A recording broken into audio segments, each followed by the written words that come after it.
She woke up this morning frantic, slightly in a panic. Must have been a dream she had or memories from the parents. Shook off the worries and got out of bed, and suddenly it became apparent. The pain she was feeling wasn't something she was willing to share. Walks over to the bedroom wall, a mirror. Cracks covered it from hitting it with her fist, bloody and broken from last year. Reaches into the top drawer and clutches onto a brush.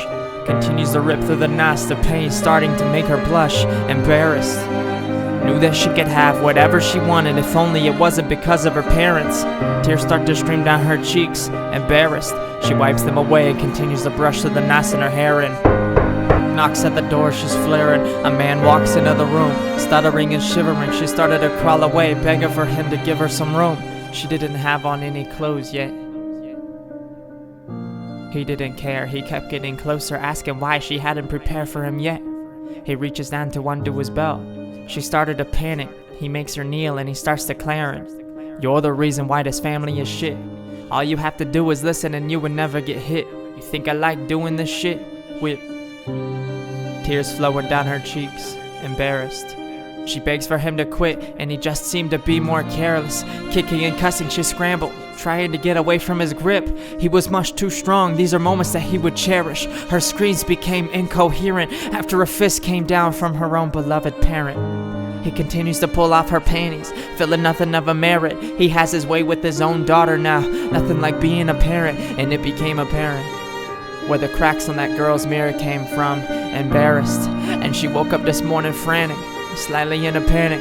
Now she's on the way to the school bus. No one knew why someone so rich could be so incoherent. She couldn't reach out to any of her peers. It started to break her down, bringing her to tears. Her grades were failing, her friends were bailing, and she had no one else. Sometimes she thought hard about what it would be like to be somebody else. Walk a mile in someone else's shoes just this once. Kids at school laughed because she was quiet and awkward. None of them had a clue what would go on at home with none other than her own father. She struggled through for as long as she could, but tonight was the night she wouldn't do this any longer.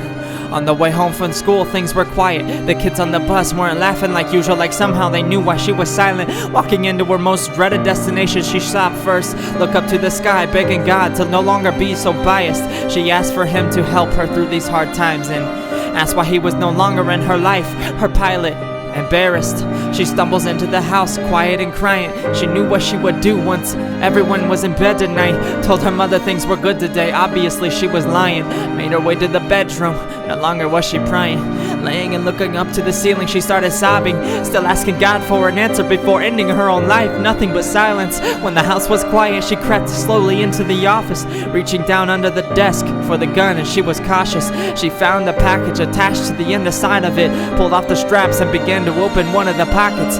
Quivering and nervous, she stopped alone in that dark and eerie office. She pulled the gun out of the black baggage, contemplating pulling the trigger. She sat there terrified.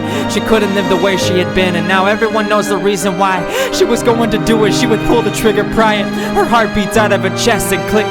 There was silence. The loaded gun jammed in that very moment. This must have been the reason why God would not ever reply. She cried even harder now and placed the weapon back under the desk. She would live for now and see her life from a different process. The next morning she woke up frantic, slightly in a panic.